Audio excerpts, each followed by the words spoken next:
live here on Sports Sound and BBC Radio Scotland, as ever.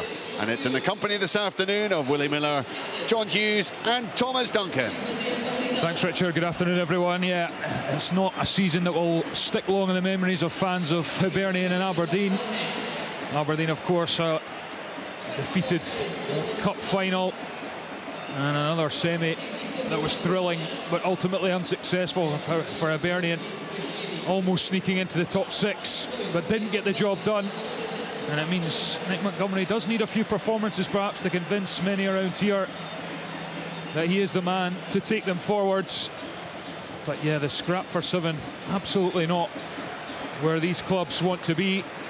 Both unchanged from last week. Hibs with Wallacott in goals, Cadden, Bashiri, Hanlon and Obita across the defence, Mariah Welsh, Newell, Marcondes in midfield, Boyle on one side, Mailida the other, and Vente up front for Hibernian. For Aberdeen, it's Kelrus in goal, Devlin, Gartenman, McDonald, McKenzie at the back, Barron, Polvara, Clarkson midfield, McGrath and Hoylett on the wings, and of course Bojan Miovski leading the line. Aberdeen's number 9, who has been a shining light in an otherwise grisly season for the Dons. 25 goals. It's maybe a tough ask for him to push towards 30 with only 3 games left, but I'm sure he'll do his best as the referee Grant Irvin blows a whistle and we get this game underway. As the guys were touching on a lot of empty seats around Easter Road, including the away end, which should normally be packed, and it's a reflection on what has gone for much of this season for these teams. And here's Hoylett infield for Aberdeen. He's given it straight to Marcondes. Mariah Welsh stabs it through in the direction of Vente, but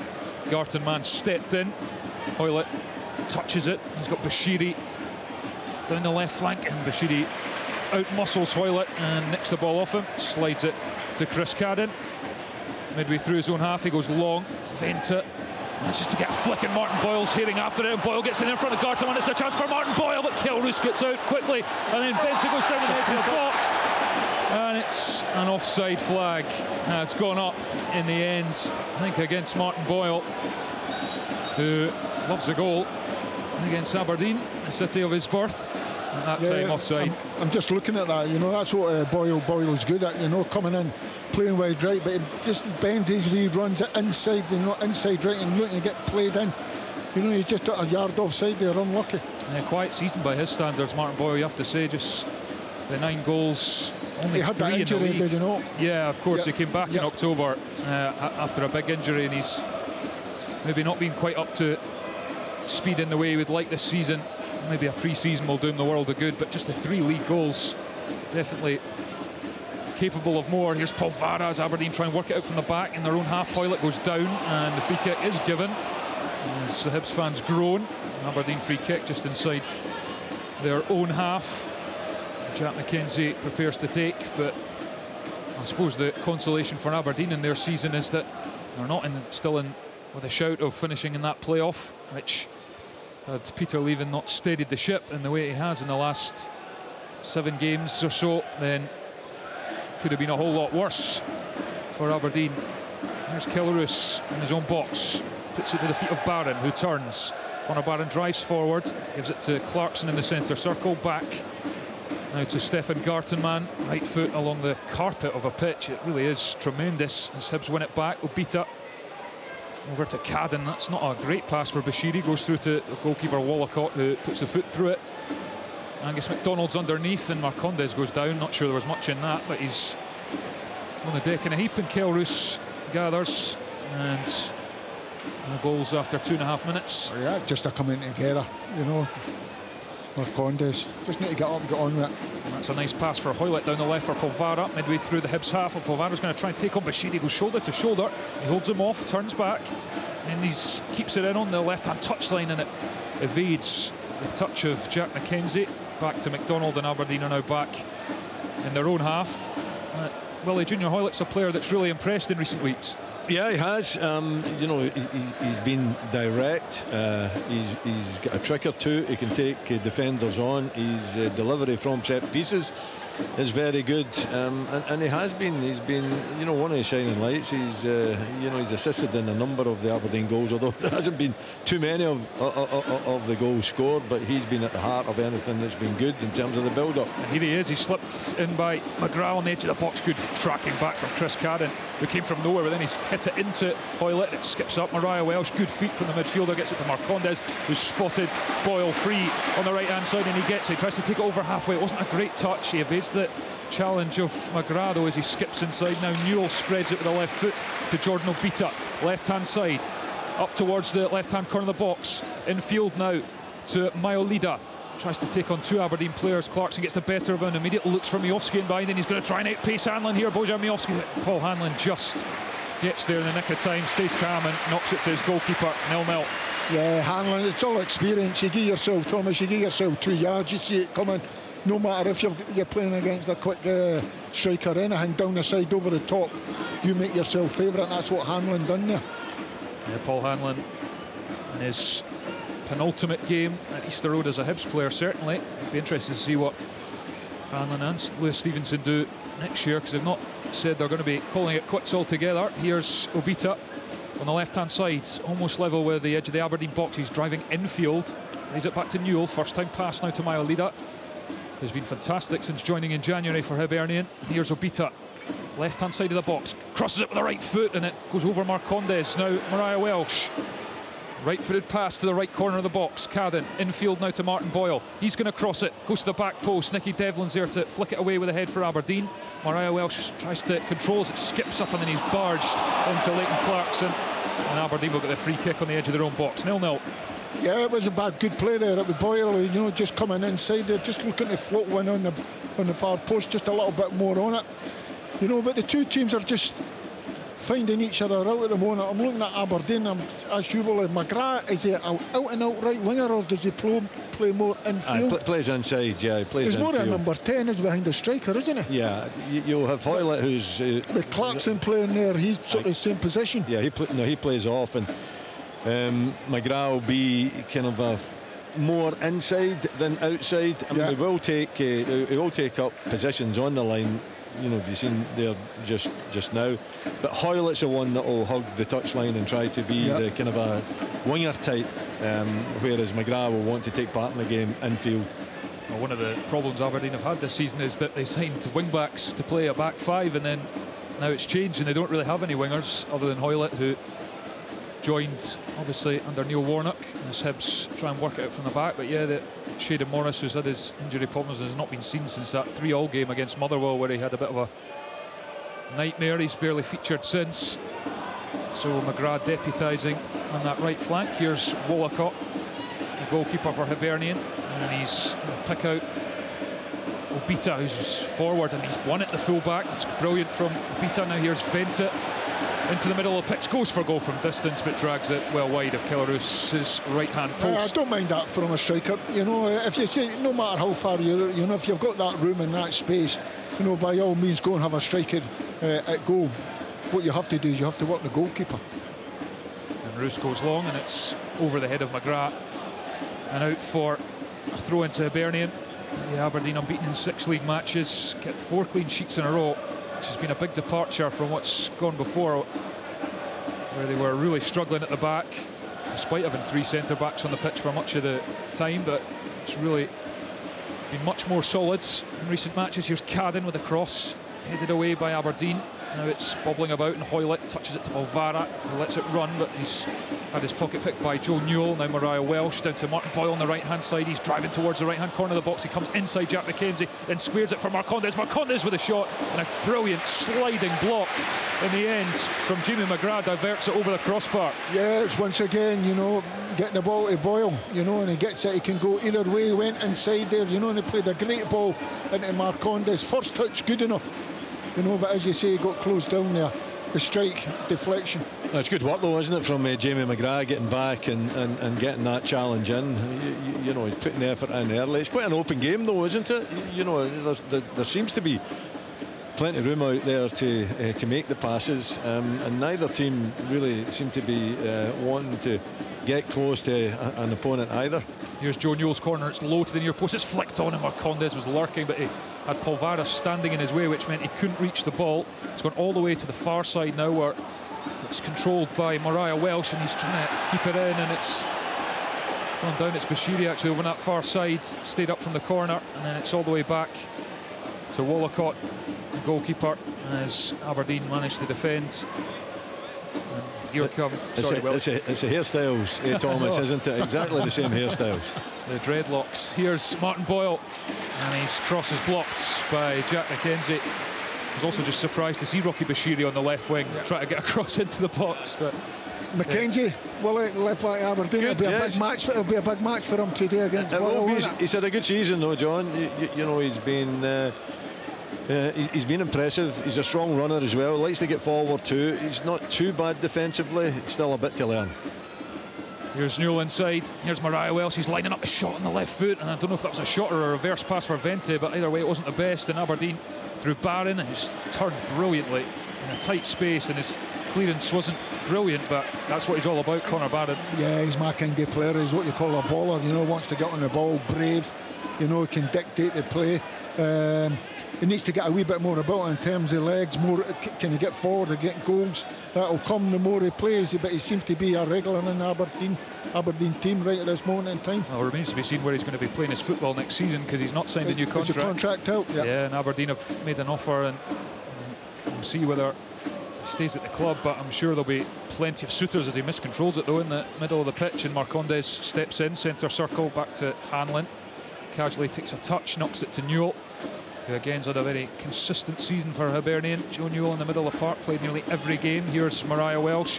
He's going to go down the right hand side to Boyle with a lofted right-footed pass. It bounces on the turf a couple of times, and then Boyle controls it right on the byline, right hand side, and then he's chipped a little cross in, and Kilroos just about keeps that from crossing the line. Gathers at the second attempt. I don't think he meant to find the goal there. I think it was a cute little cross into the box, wasn't it? I think that has his outlet getting the ball to Boyle. Absolutely. Right at this moment in time, you know, he's been seeing plenty of the ball, Boyle. So, you know, Mackenzie's going to have a hand. Somebody's going to have to help him and double up with him. Well, it's goalless here in the capital. We've played 11 minutes between Hibernian and Aberdeen, as Aberdeen try and work it out from the back. Mackenzie up the left touchline to Hoylett, controls it facing away from goal, and he showed good awareness to keep possession as he drifts away from a couple of challenges. Plays it with the right foot to Stefan Gartenmann, and then Devlin up the right hand side for McGrath. Touch wasn't the best, just if it keeps in, and Mailida puts the pressure on. Aberdeen have to go back to Kilroos, who's another Aberdeen player out of contract at the end of this month.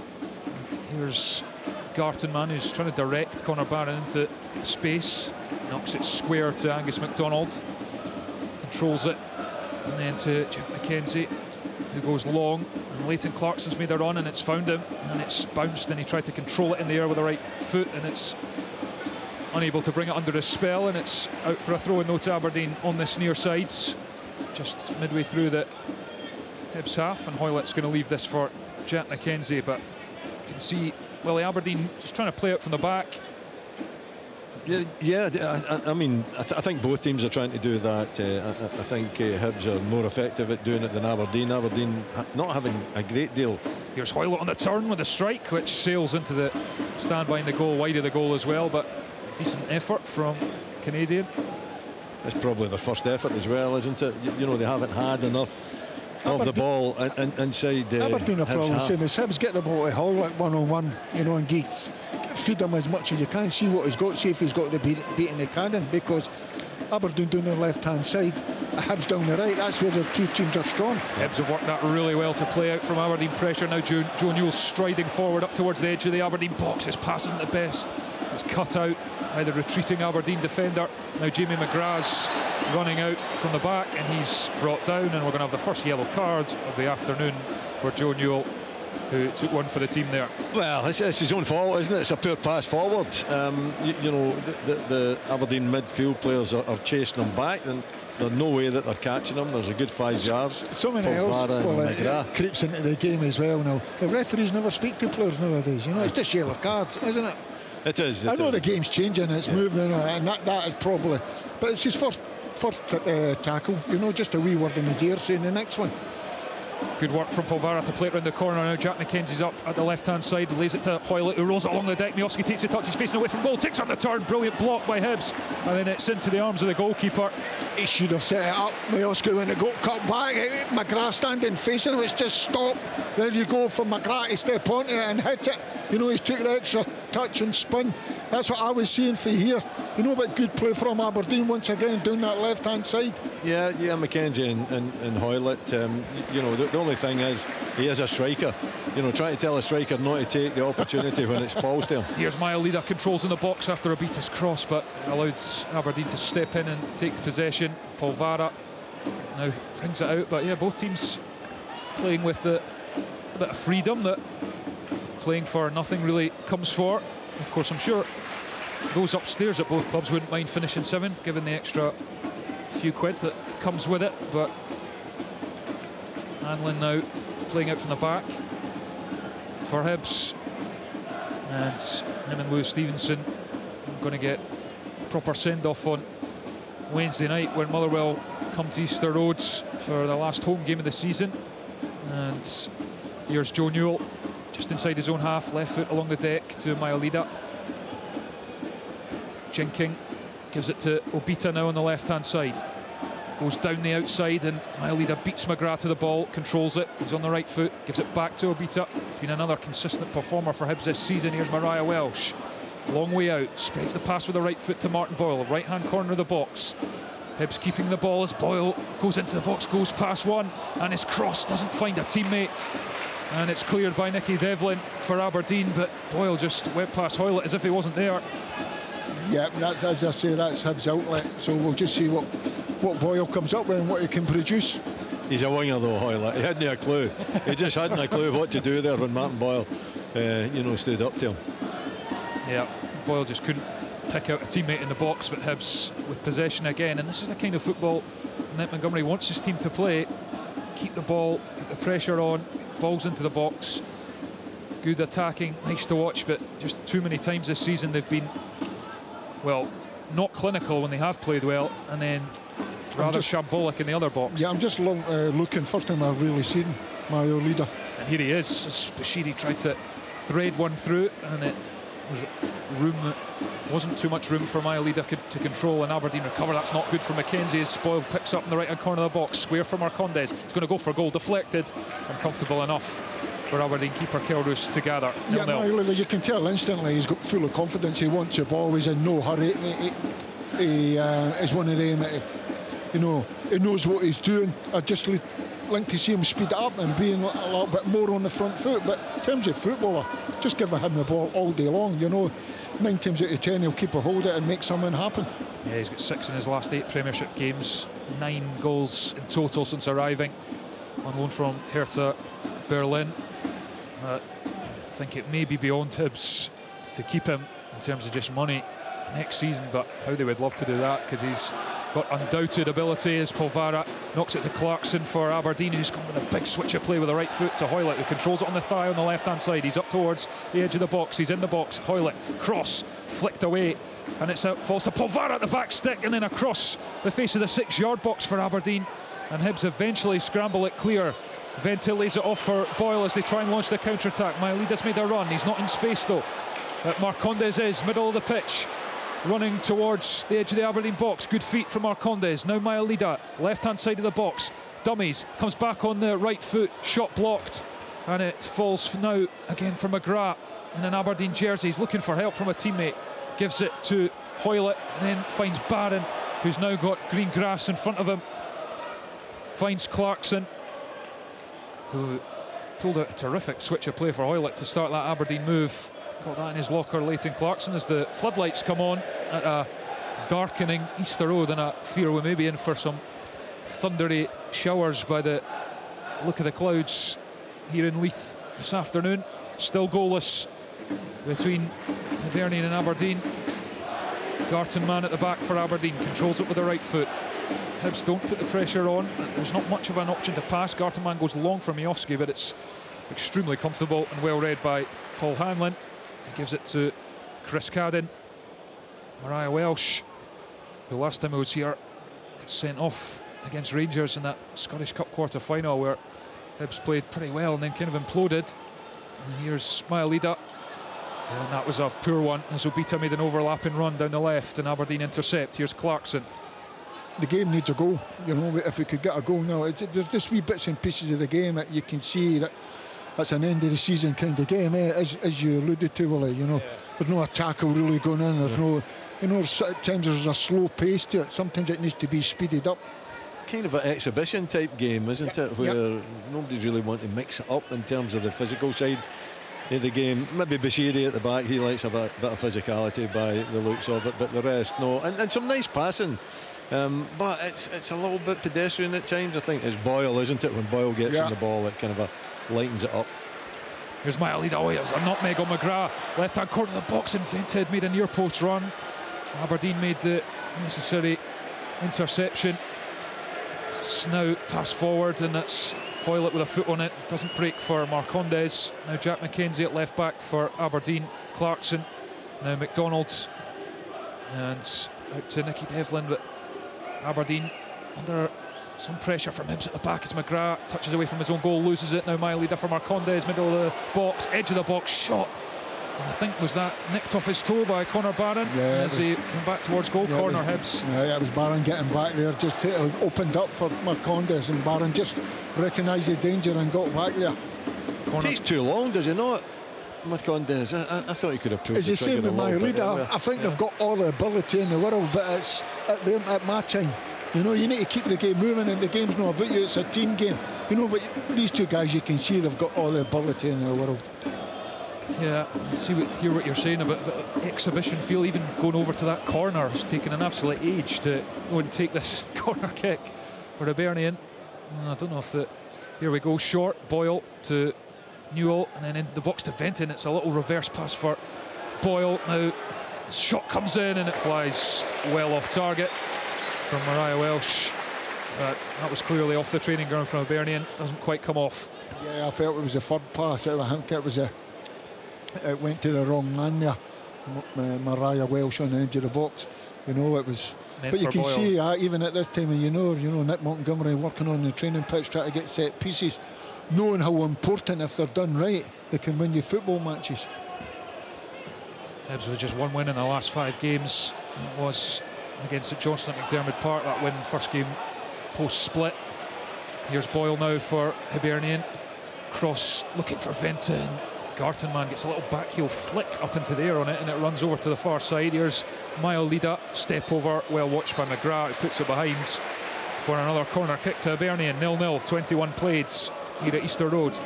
They've had the better of it, haven't they, the home side? You know, they've come a dominated possession, haven't created too many opportunities. Martin Boyle looks dangerous, but as yet hasn't really opened Aberdeen up. Some of the crossing in as well has not been particularly accurate from them. So I think Nick Montgomery will be hoping that improves. Corner kick to Hibs. Arm goes in the air from Martin Boyle, and it's going to be curled in right into the near post. Jamie McGrath's there to head away for Aberdeen, only as far as the edge, and then Hoylett wins it. Hibs send it back in. Bashiri's heading after this. Okay, Bashiri's going to send it back in. It's blocked by McDonald. Falls for Hoylett. Little light side of the boot past the Barron. He's got 3 Hibs jerseys round him. Returns it to Hoylett and then slides to nick it off Hanlon. But Hibs have it again. Here's Cadden. Good turn from the Hibs right back. Gives it to Bashiri. And Marcondes, who's dropped all the way back to near the halfway line. And then Obita. And Marcondes. Right foot to Boyle, who's stayed on the left-hand side now. Comes in field. Looking for an option, gives it to Marcondes, and first time to Obita on the left-hand touchline. Has to scramble to control that one though. Wasn't the brilliant pass into his path. Here's Mariah Welsh, back to Marcondes. Along the deck, Boyle, that's good one-touch stuff from Hibs. Here's Maelida now on the right-hand side of the box. Goes for goal! Roos doesn't hold it, and then Marcondes slips it. Falls now to Martin Boyle, and it's parried wide by Kel Roos, who recovered from spilling the initial effort, and it remains 0-0.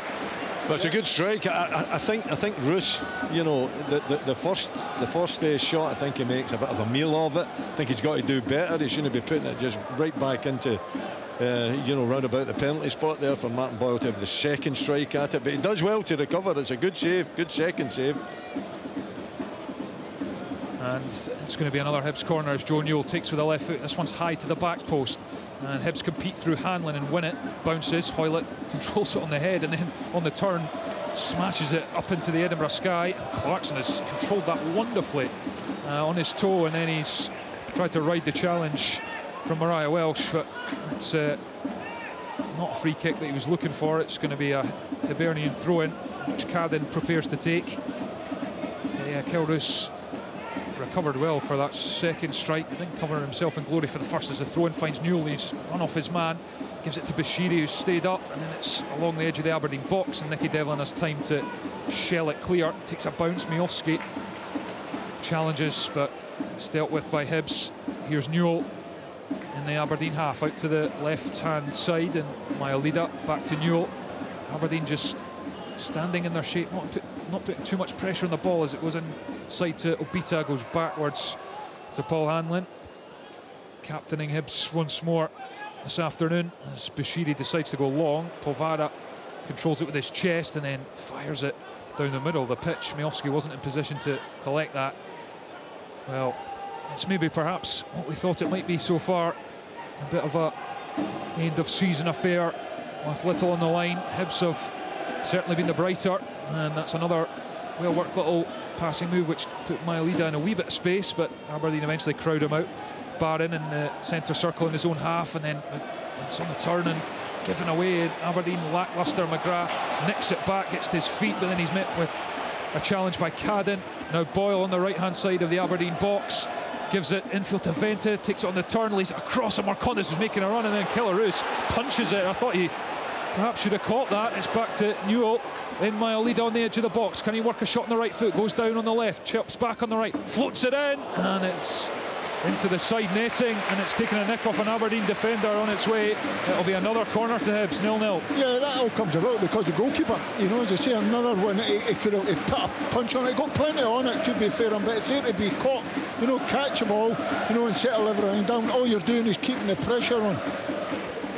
Yeah, perhaps get Willie's thoughts after this corner about whether Kilroos' contract should or should not be extended, but he's come up with some big saves this season, there's no doubt about that. But all centre halves hate our goalkeepers. We hate them. Corner comes in from Boyle, floated to the back stick. Hanlon gets ahead on it, then McDonald for Aberdeen bounces. Hoylett again's there, and he's played it up into the air into space for Clarkson, who controls it really well in the chest, and he's spotted Miofsky running down towards the left hand side of the box, and he's found him brilliantly. What a pass that is. But Obita's back in front of Miofsky. Hoylett joins the attack for Aberdeen, and he shimmies Hoylett, and then he's taken it away again. He's out on the left hand side, infield now for Jamie McGrath. Doesn't have space for the shot, plays it for Pavara, running behind, deflected into the side netting, and that'll be an Aberdeen corner. Best chance of the game perhaps for the Dons. Yeah, it was a real good play by Aberdeen. They just linked it up here down on the left hand side, and the ball it got played into Pavara. I don't think he needed to come back on himself. If he could have took his touch, it got played down the side they had, and if he could have opened himself up, it opened up the goal for him a little bit. It was a great pass, wasn't it? Initial pass from Clarkson. He's done that a couple of times so far this afternoon. He certainly sees the pass, and he's pretty accurate with it as well. I thought Polvara maybe had run into an offside position, but the flag didn't go up.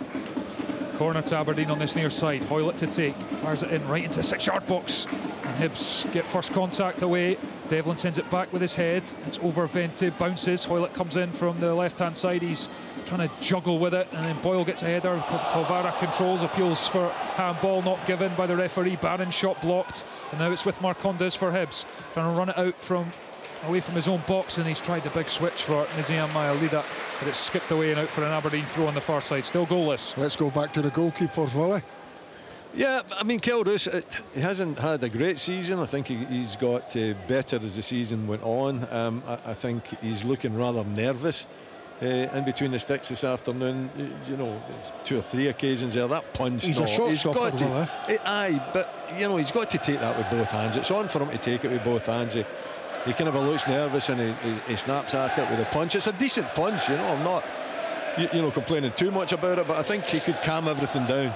Here's Mackenzie on the left hand side for Aberdeen, floats into the box. Miofsky gets up, he gets his forehead on it, but no real power And it kind of, not sure how much he even knew about it as it skimmed away wide. Aberdeen have it again through Nicky Devlin, right foot along the grass to McGrath, infield, now out to the right hand side in Clarkson, right hand side of the Hibs box. He floats another cross in, and it's wayward from the Aberdeen midfielder, and goes behind for a Hibs goal kick. And that one, given two of the passes he's pulled out, absolute worldies, that was pretty poor. And I think I would give him another contract. Yeah, I think he's good enough. I just think he's had a bad season. Just his first year in Scotland? No, second. Yeah. His first season was extremely good. His best spell though, Willie, was when Jay Horter was in, and actually maybe putting a bit of pressure on him for the number one spot. I wonder if he needs a fire lit under him. I don't know if as a player that's what you need or not, or maybe as a goalkeeper you need to be more settled. The question is, does he want to stay as well? I'm not so sure that he wants to stay. And going back to that, the goalkeepers are all great guys. If you're a centre half and made a mistake and they bail you out, they're great guys. Here's Mile Leader trying to come forward for Hibs down the left hand side, but Nicky Devlin gets the better of him, passes it to Leighton Clarkson in his own half, and he's gone for another beautiful switch out to Hoylett on the left hand side. He's running it Cadden, and then the pass almost breaks for Polvara in the box. Hibs clear to the edge. It's McKenzie across for Clarkson. Space for the shot on the right foot, and he's found the bottom corner. Oh, that's sensational from Leighton Clarkson. And for all Hibs' relative dominance in this game, it's Aberdeen who take the lead, and it's a beauty from Leighton Clarkson. It's absolute sensational, isn't it? It's quality at the highest level. I mean, he's been spraying the passes a bit. He starts the move with a magnificent crossfield pass. He goes and supports it. You know, Hoylett then sets him up outside the box. The Hibs defence are just standing, looking at him, watching. I can see here what he's trying to do. You see, you've got to get out to him. You've got to put him under pressure. And I was looking at Joe Newell. Joe Newell's got to find himself too far back in the box. Too far back, he couldn't get up to him, and it's his job he has to be the first midfielder to get up to him. Mariah Welch is out doing the dogging, but when it's got played square to him, you cannot give a player of that quality all that much time, or you have to suffer the consequences. And to be fair to him, fantastic finish. Joe Newell found himself too deep, had to get up to him and block it. He's got all the time in the world to look up. He picks his spot and he just puts the ball exactly where he wants to put it. You know, right into the back of the net. Walcott, no chance whatsoever. Fabulous strike. Just arced through the air over the goalkeeper and landed in the bottom corner. Wonderful strike.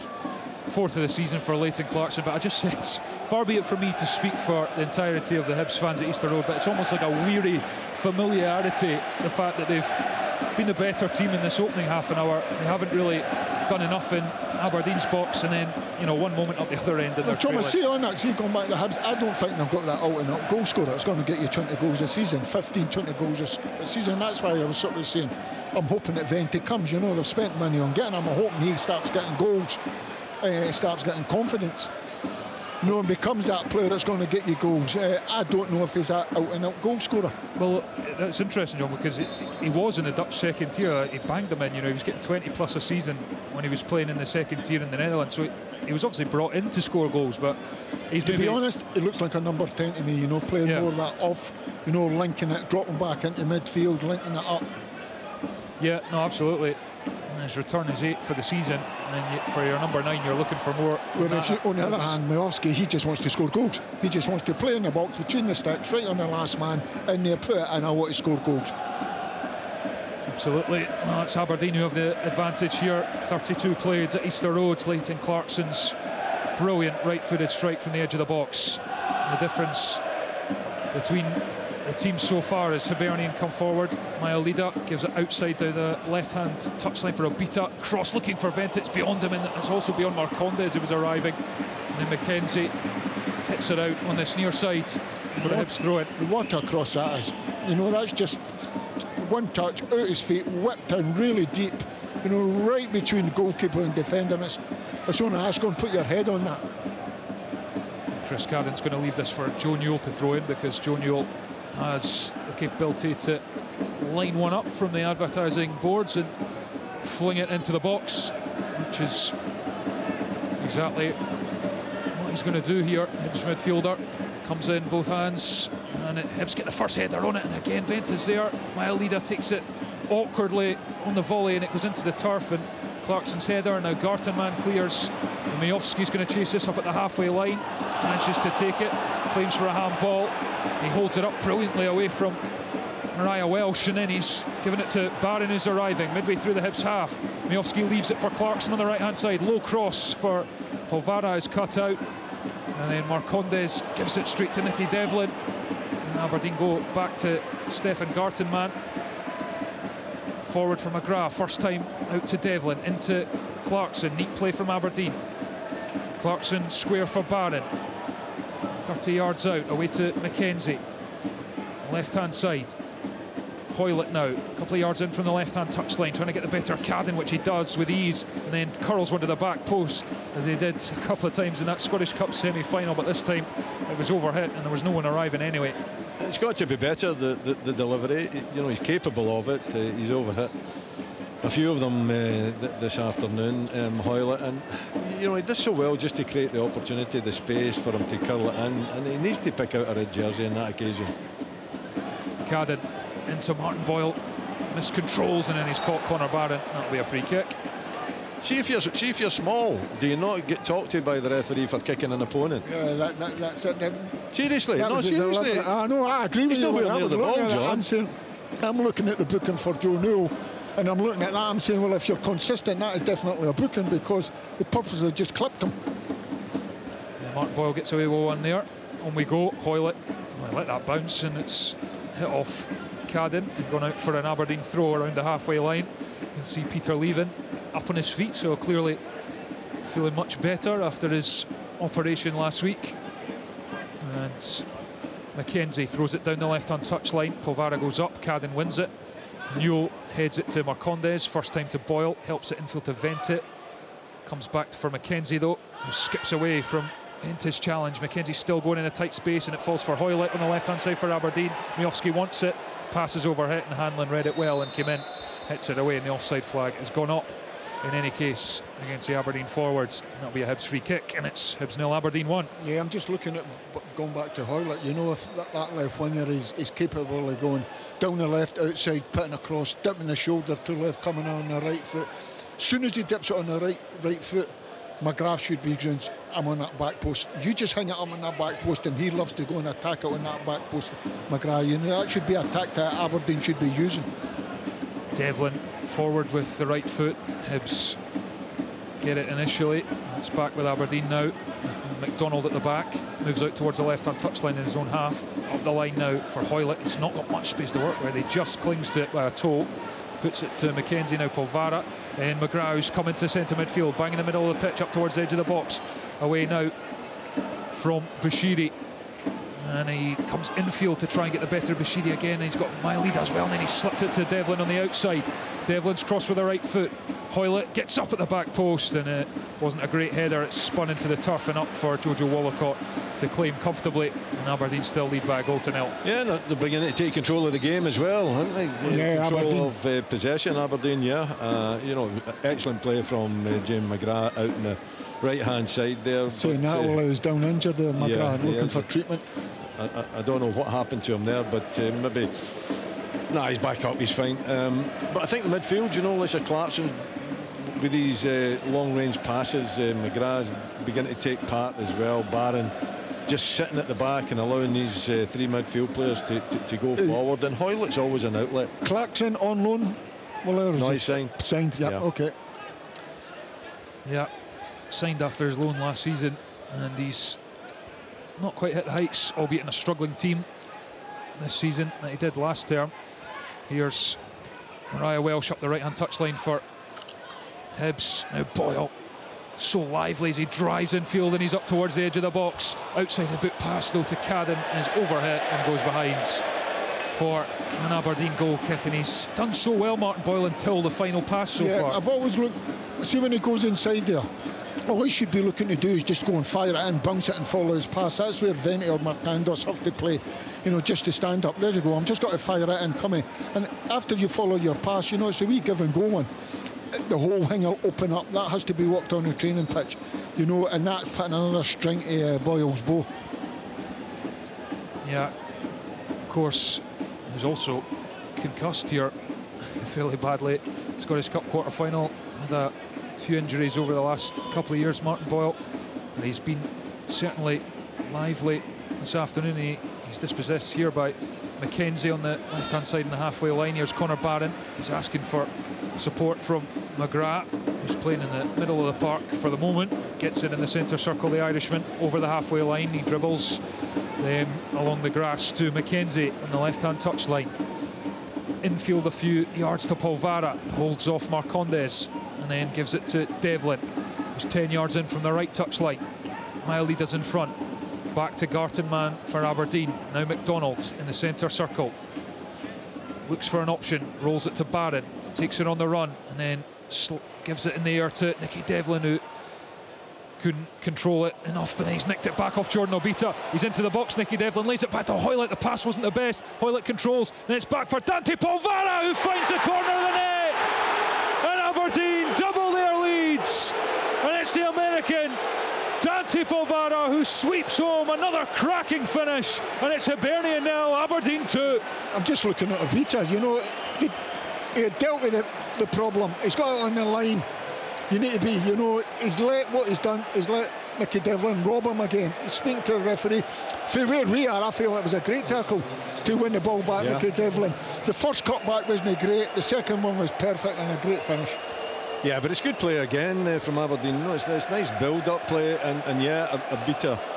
Why are you on the referee here, Willie? Why? I don't know what they're claiming for. I'm not sure. I mean, no way it's a foul. Nicky Devlin does extremely well to win the ball back. And then it falls for Polvara, who's been impressive this second half of the season, and he just looks up and he knows exactly where he wants to play it. But it's poor defending again from Hibs. It's a great finish, it's a great strike, it's good build-up play from Aberdeen. Give Aberdeen all the credit in the world. But Obita's there in front, and he surely, is it being... Sorry, are you pointing at something there? No, it's not. No, I was just saying, it's a goal, sorry.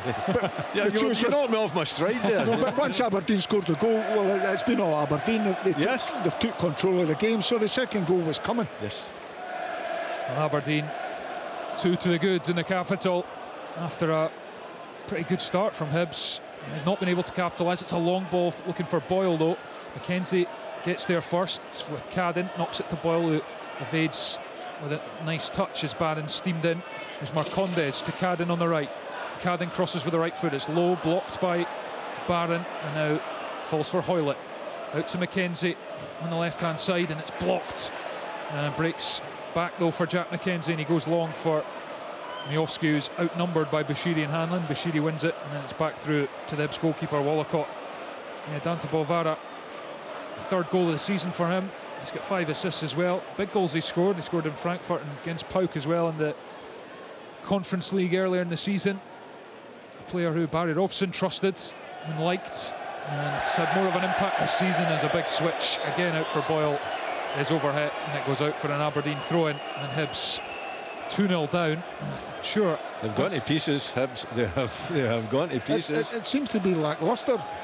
Well, the Hibs, you know. I don't see many leaders out there, John. I don't see many of them trying to sort things out. And you know, Aberdeen from a very slow start being dominated. You know, since that goal, and it was beginning to build before the goal as well. Aberdeen were taking control of it, particularly in midfield. Clarkson outstanding, spraying the passes. You know, Hoylett down the left-hand side, causing issues. And then they get the goal, and Hibs go to pieces, and the second goal goes in as well. And you've got to be looking for the players to take a bit of responsibility if you're a Hibs fan, and I don't see it. Yeah, and as I mentioned earlier, I'm sure Nick Montgomery will be scratching his head as he's out on the edge of his technical area at the moment.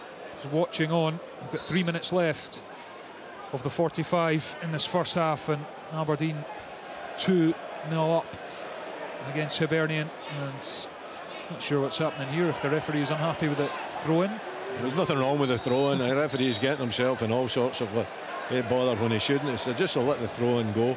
It's retaken by Mackenzie, and Clarkson hooks it over his shoulder. Barron steps in with a good challenge, and he's hits the deck. Hibs clear. Mackenzie steps in. Control and falls for Boyle, and it's back with the Mackenzies up to the edge of the Hibs box, puts it across to McGrath, goes for the low strike with the right foot, and it's taken a deflection behind for an Aberdeen corner. That's what I'm saying. Once again, everything Aberdeen down the left hand side. McGrath always finds himself in field, ready to play, you know, leaving the whole right side to Devlin there, you know. It's played to him on the edge of the box. Great first touch, opening the cell up, and when that happens, you know, by all means go and have a strikeout goal. The Hibs fans not happy though. Bit of booing going on there, as Aberdeen have absolutely dominated the game. The next goal is important. If it goes 3-0 Aberdeen, then you'll hear real booing. Hoylett's corner fired in, flicked away, and then there's a diving header at the back post from Miofsky. Or is it McGrath there at the back stick? It is Miofsky diving at the back post, and it just skimmed the roof of the net. Decent attempt. Still 2-0 Aberdeen. Oh, you know what? I think he should do better. Maybe he doesn't see it late. We'll give him underneath it a little bit while he's diving. And I don't know if he has to dive. You know, I think stay up and just stay on top of it. Yeah, I've got you. I think he's made the wrong decision. That's a big opportunity for him.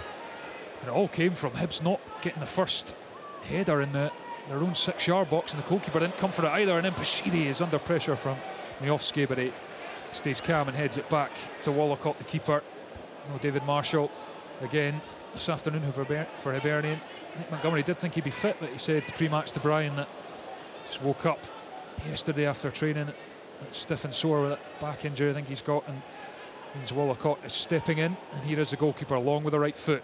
Just 30 seconds or so left of the 45 in this first half at Easter Road. Here's Marcondes on the left hand side for Hibernian, into Obita. Now Newell chips it in with the left foot to the box, and then Marcondes goes down, and he's, what's the referee giving here? Is handball. Handball. Yeah, it's a joke. It's a joke.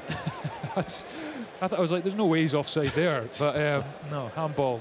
Beg your pardon, an Aberdeen free kick in their own box. He knows nothing about it. Just accidentally hits his hand or his arm. Incredible. Looked by his side more or less as well. Anyway, on we go. Aberdeen free kick inside their own box, and it's the red-clad fans behind Kilroos's goal that are chanting and clapping and celebrating as their team leads 2-0 at the half, because there is Grant Irvin's whistle, and you can hear the boos at Easter Road. And it may be a meaningless, in inverted commas, game here. Not much at stake apart from finishing the top of the bottom half. And Hibernian started bright enough, but it's Aberdeen who have control. And the opener came just on the half-hour mark. Leighton Clarkson with a stunning strike from the edge of the box, arced up into the air and then dipped beautifully over the goalkeeper and into the bottom corner. And the second came just 9 minutes later. A cut back, which initially wasn't the best from Devlin, but eventually it came back again to Bolvaro, who swept it with the right foot across himself and into the far side netting. And Aberdeen, really, ever since that first goal, have been control, having been under a bit of pressure from Hibs early on. And home fans here not happy with what they're seeing, and they've not been happy all season with what they're seeing. Aberdeen enjoying themselves at the moment. At half-time at Easter Road, it is Hibernian 0, Aberdeen 2. On digital radio, FM, online at BBC Sports Scotland, your smart speaker, and on BBC Sounds. This is Sports Sound from BBC Radio Scotland. There's no substitute. Off the top, what a strike, what a goal! Now, stay back. We are going to rock through time. On BBC iPlayer. This is Ruby. My name is the Doctor. Come on in. Come on! 1963. I'm the best time. Is that a monster? There's no such thing as monsters. They're just creatures you haven't met yet. I have the whole universe at my fingertips. So I'd love it if you came with me. Doctor Who, the brand new season. Watch on BBC iPlayer. You're listening to Sports Sound with me, Richard Gordon, where Aberdeen are 2-0 up against Hibernian here at Easter Road in the capital. Elsewhere today in SWPL 1, Dundee United 1, Montrose 2, Spartans 1, Hamilton 0. Closing in on full time, a comeback by Aberdeen. We're down to 10. They were 2-0 down to Motherwell. It's 2-2 now with a few minutes to go. Celtic have beaten Partick Thistle by 3-0, and Glasgow City and Rangers big head-to-head to come. at 4:10. And get that live on BBC Alapa English Premier League. Just the one game today. It's a 4:30 kick-off. Manchester United against Arsenal. Highlights from this afternoon, and indeed from yesterday's action in the Premiership. You get that tonight in the BBC Scotland channel at 7:15. And listen out for a very busy midweek coming up. Tuesday, Rangers against Dundee. Wednesday, 5 other Premiership in fixtures.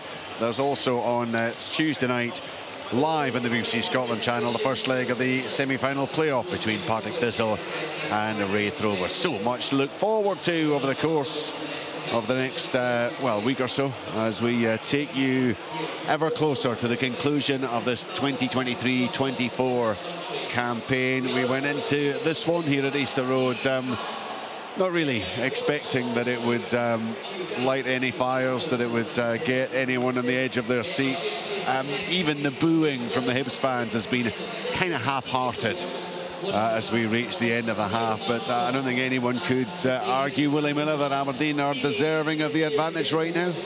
Yeah, I mean, after the first goal, 30 minutes on the clock, and I think generally the play was with Hibs. They had dominated possession without really creating too many opportunities. A few crosses into the box, the double save from Kel Roos.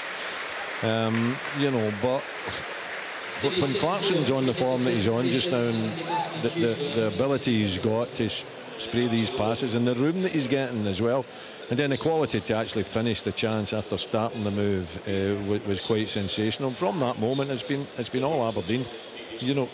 Hibs have just wilted, they've just gone. There's no spirit out there that I can see anyway. And Aberdeen then dominated, and Polvara, that's why he's in the team. He's playing extremely well. He's got the nod from the manager. He's keeping the Aberdeen skipper out as well on the bench, and he pops up with another excellent finish. But both of them, there's no pressure on the ball. There's no any sense from Hibs defenders that there's danger. And you can see it up here. There is danger in both occasions, and they've got to either get a midfield player out there or even a defender taking the responsibility to close down, because you're talking just around about the 18 yards, maybe 20 yards from both strikes. I think Pierre Leven will be delighted with the first half. I think the 2 goals have been sensational strikes. I think the Aberdeen fans are enjoying themselves. Not too many down this afternoon, can't blame them, but the ones that have made the effort have been well entertained, particularly in that last 15-20 minutes before half-time. They've absolutely loved it. The songs have been sung, poking fun at the Hibs. The old Hibs are falling apart again song has been dusted off again. But John, sadly from a Hibs point of view, it felt like that in the final 15 minutes in particular. Yep, definitely. As soon as Aberdeen scored that goal, they took control of the game. Hibs have huffed and puffed. But you're not going to win a football match if you keep giving goals away the way Hibs have. As I say, Clarkson, all the room in the world on the edge of the box, great finish. And Obita for the second goal, he's in control. He's gave Devlin a chance to get a nibble at him. He took it off him, robbed him, cut it back, and before you know it, it's in the back of the net. Hibs right at this moment, it's a little bit, I think there's a lot of good footballers on plays on show, but it's like I'll do it in my time. You need to up it, you need to up a gear, you need to do it quicker, you need to do it and show a little bit more urgency and a little bit get on the front foot. These fans have come out and supported your club, you need to give them something to shout about. And the next goal's all important. If it goes to Aberdeen, the fans won't be happy. If it goes to Hibs, I think Hibs will score. If it goes to Hibs, then there's a game on. Well, yeah, they need to find a way. They just need to show that they're a bit more clinical in the box, John, don't they? I don't think they've got a striker, Richard. No, but Aberdeen, their 2 goal scorers have been a couple of midfielders. So it doesn't matter who's clinical, but you just need someone to be clinical. And well, they just haven't looked like it, have they? Yeah, 100%. If it's not your striker, then somebody else has to step up, and step up and take responsibility. And you're hoping that is the case in the second half. If I'm watching Hibs just playing in second gear, third gear, you have to play with a little bit urgency and a little bit desire and determination, and let Aberdeen know you've been in a game. As I say to you, if you're wearing that Hibs jersey, that's the standard that you have to get, and I'm not saying that. It's been so too easy for Aberdeen, and give them credit. You know, they've done a job on Hibs. Is it not symptomatic of an awful lot of what we have seen from Hibs, not just this season, but actually in recent years, where it's quite pretty to watch, it's pretty inoffensive in terms of how they knock the ball about, but actually the cutting edge, the real part of the game that matters just simply isn't there. Can I say on that before we go down about the style of play and all that, Richard? You know what? Go about Hanlon and Stevenson, go about Muller and McLeish. You have to have that passion for your football club. Yeah. And see if you've got that in abundance and got that in numbers, and you've got the young kids coming through that love the club, local guys support the club, then that's not in question. That's not. I'm not seeing that right in this moment in time. That's why I'm a worried supporter when I see the end of Hanlon and supporters, because I'm not seeing leaders on that football pitch. I've got that Hibs DNA. And it worries me. It's a worrying time for Nick Montgomery. You know, you look at Aberdeen, they've got an interim boss, a really, you know, a boss that doesn't have a lot of experience at this level, and he's came in and he's managed to get a tune out of his team. And even although, you know, they were, you know, second, I would say, in the first 30 minutes, he didn't seem too perturbed with that. You know, he was wanting his team to go back and just keep that shape and maybe frustrate Hibs a little bit. And then when they've got the goal, they've totally dominated possession and dominated the game. And I just think, John, it's really difficult. See when Hibs play at that tempo and that pace, what any team plays at that tempo and pace, see when things goes against you, it's really difficult to get the tempo back up again. I'm Mark Andis and my leader, fantastic football. You can tell the way they look after the ball, but that's not got to win your football match. Doing what you want to do, give me it here, fancy Dan, take an extra tip. No. It's about playing up a couple of gears and playing with a real desire and a passion. And sometimes, as you say, let's get there and get in about people and put them under pressure and make them make mistakes and let them know they've been in a football match. I'm not seeing that today, unfortunately. But there again, is it an end of season game? Well, it's an end of season game with perhaps the manager's future. But that's what I'm trying to say. That's not an excuse. Well, is it? No. I mean, the manager should be insisting of a better quality. You know, it's okay I'm coming and saying that there's been some good and some not so good and all the things that are going on behind the scene. This is the important part of his job. The rest, the fans don't want to hear that. The fans want to see a team that is committed to the club. And I don't see that out there. Even when they were dominating possession, I didn't see that commitment. Well, I played in a Hibs team when probably the two best Hibs players in arguably in the history, Frank Soze, Russell Latapi. I could tell you right now, they set a standard. They were on a training pitch, they set a standard. Even Russell and Frank, you know, with the way they could look after the ball, they showed a bit of passion, desire. And you shouldn't have to talk about that.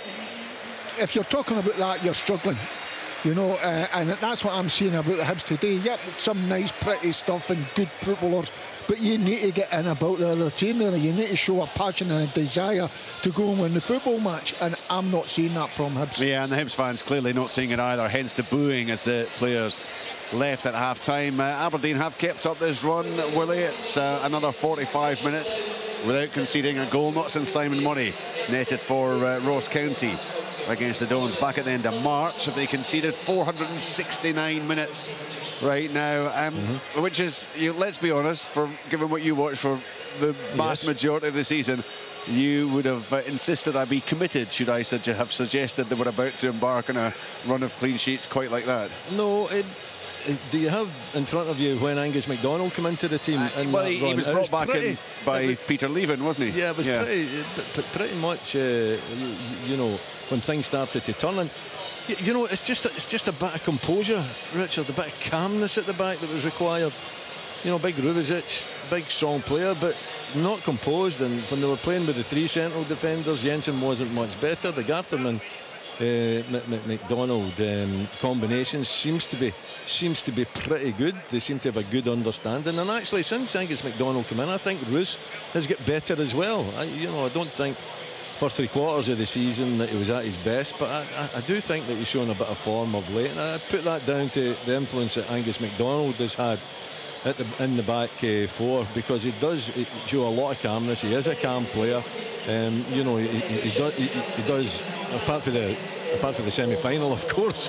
You know, he doesn't do too much wrong, and he's not too rash in making his decisions. So I think he should take a lot of credit. But hey, Peter Leavin, who says it for a number of weeks now, he's done a fabulous job. He's galvanised the club. He's brought the players together. They look like a team that know what they're actually doing and what they're supposed to be about. He's taken a big decision to keep the captain out and keeping Polvara in. He gets repaid from a really well taken goal from Dante Polvara as well. So, you know, for the Aberdeen fans that have made the trip, everything's pretty good this afternoon so far. Still got 45 minutes to go, right enough. But for Nick Montgomery and Hibs, it's been just dreadful the first 45 minutes. Yeah, they're always highs and lows. You look for players who are succeeding, players who aren't quite hitting the heights. Leighton Clarkson this afternoon, Willie, certainly has them. Not just the quality of that first goal, but the quality of some of the passing, which again hasn't always been on show throughout the course of this season. I would agree with you. I think it's not been a season that he'll look back on, you know, and think I've been at my very best. But at the same time, still a young player. I think he's came on pretty well, along with the turning fortunes that Aberdeen have found in the results that they've managed to kind of grind out at times. I don't think that the football has been at the very highest level, but they've had that solidity at the back, and you know, not giving away goals and winning games or drawing games and just getting a bit of momentum. But this afternoon, he's getting too much room though as well. I mean, if I'm Nick Montgomery, I'm getting someone on him. You know, I'm saying, look, we have to do something about this young man, because whenever he gets the ball, it's a danger, and it tends to be right to left.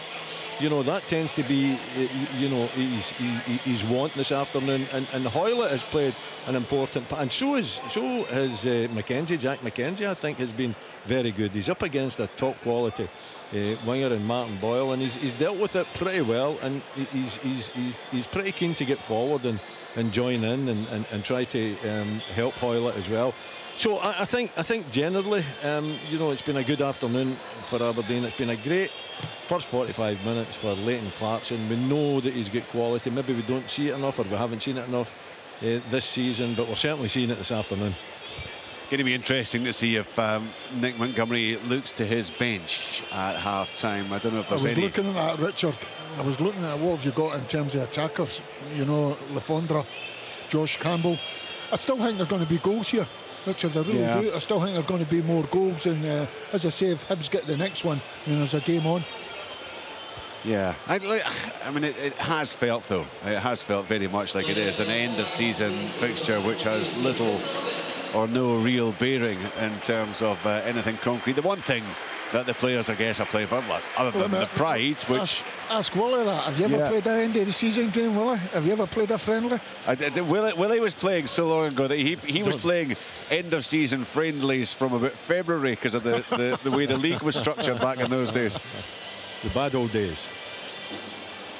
Yeah, I mean, it's kind of felt a bit unreal, strange at times, almost like a pre-season on occasions, but we have seen some quality. It has in the main come from Aberdeen with those two goals from Clarkson, who has certainly been the man of the match thus far, and from Dante Polvara, and the players are just making their way back out now. The Hibs players are out. I don't think there are any changes at half-time for Hibs. No. Looks like everyone's there. Yeah, everyone's there. And here come the Aberdeen players. There would be no reason, you would suspect, for Aberdeen to think about making changes at the interval. So it is 2-0 for the visitors as things stand. Second half live with us here on Sports Sound and BBC Radio Scotland with John Hughes, Willie Miller and Thomas Duncan. Thanks, Richard. Yeah, Aberdeen not won at Easter Roads since 2020. Lewis Ferguson scored a penalty in a 1-0 win. Only won one of their last 7 games against Hibernian overall, and that was at Hampden in the League Cup semi-final early this season when they really had no right to win that game. Hibs with a better team but couldn't get it done, and that's been the story of their season as we get things underway. Again, no changes for either side. Hibs immediately look to go across that right-hand side again, where Cadden's battling, but he's judged to have fouled Junior Hoylett by the referee, and it'll be a free kick to Aberdeen over on the far side. I wonder what Nick Montgomery would have been saying at half-time. He's out prowling the edge of his technical area, hands behind his back, looking on. And I know we're seeing it's an end-of-season game, not much riding on it, but if they were to go further behind and take a real beating here, then it doesn't augur well, given the club's statement from a few weeks ago. So as much as they're saying there's not a huge amount at stake, it feels like a big 45 minutes for the manager. Yeah, definitely. Unfortunately, that is the case. The fans, because it's all about winning, and the fans, and I totally understand that. But as we kept saying, we've talked plenty of it. There's a lot. It's no right at Hibernian Football Club. They've tried very hard to put it right. They've made a lot of mistakes, and the mistakes that they've made has cost them. And we're seeing that here today. And that's why there's a big process in terms of doing a review. They better make sure they know who they're taking their counsel from and who they're listening to and how to put it right, because it's going to be a massive year for Hibs next year. Absolutely. If Nick Montgomery does stay on, then I'll bet your bottom dollar that he needs a fast start next season. But here's my Alida as they try and get back into the game right here, right now. Drives towards the edge of the box, looks for Vente. It's not going to fall for the Dutchman. Nicky Devlin gets there first, takes a couple of touches and clears down the right-hand touchline. Newell intercepts from Miofsky.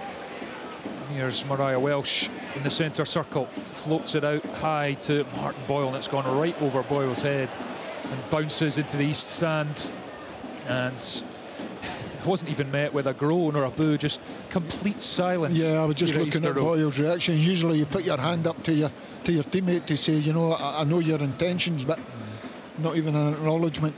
And they always say that apathy is almost better than anger at a football club, and it does feel apathetic from the home fans at the moment. 2-0 down to Aberdeen, who have the ball at the feet of their goalkeeper Kel Roos. Takes a couple of steps back and launches it forward with the right boot into Hibs territory. Obita heads it back into the Aberdeen half. Devlin returns it. Obita sends it back with a left foot. Bounces. Gartenmann's there for Aberdeen to clear back towards Miofsky. Hanlon gets there first, heads it, and it's going out towards the byline. Devlin's going to have to get there. He does get there, and he's just tripped by Mailida, and that's just a needless foul, because he was going absolutely nowhere, Nicky Devlin. That's ridiculous, isn't it? Yeah. Mailida, all he has to do is think about the game. Just a frustration, little bit frustration maybe? Yeah, well, a little bit, but I think it's actually between the ears. You just have to use your grey matter. You've got the player. I thought that if Devlin could have got there quicker, he might have been able to play it back to Kel Roos, but he didn't get there quick enough, and his intention was always to try and play it up the line, maybe get a throw in, and play it off Mailida, but to trip him up in that situation was just silly.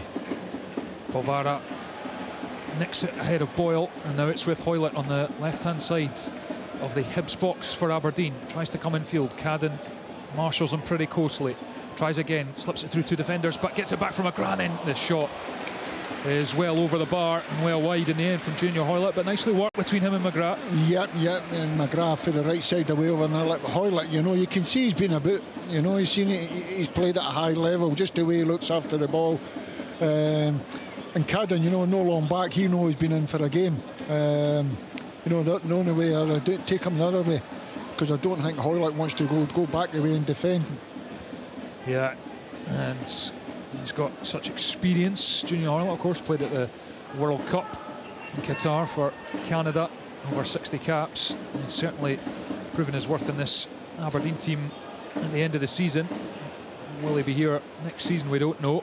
Here he is, shimmying in his own half away from Mariah Welsh, gives it to Polvara, dribbles forward, and that's nice from Polvara. He's away from two Hibs players, Marcondes and Cadden, out to the left hand side, doesn't have much support, tries to give it inside to Clarkson, and it's intercepted, and then Hibs will try and counter on the right hand side through Cadden. Pass forward is poor for Vente. Barron picks it off with ease, and there's another groan from the home fans as Aberdeen have possession once more. 5 minutes gone in the second half, and it's the visitors. Aberdeen still leading by 2-0. Devlin forward with the right foot, away from Miofsky. Bashiri comes across, short ball to Newell, turns in his own half, gives it to Obita, who comes in from the touchline and strokes it with the outside of the left boot to Bashiri, who looks up. He's looking for an option in midfield, goes wide right to his right back Chris Cadden, gets it back Bashiri. Hibs with just 1 win in their last 5 Premiership games, 3 in their last 10 in all competitions. It's really not a good run of form, no consistency, and they've struggled for that all season. And here's Maelida jinking on the left hand side, but Devlin gets a foot in, and then does that come off the Hibs player? No, it's going to be a Hibs throw. Maelida goes fairly quickly to Obita, whose touch is met with a challenge by McGrath, and then Aberdeen now have the throw in.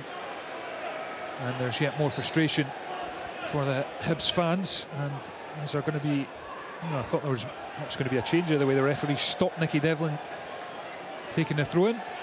Here comes Devlin up the right hand touchline. Newell wins the first header, Vente's there, but he just guides it straight out, and he had time to take a touch there, I think, Dylan Vente, but it's just gone straight out.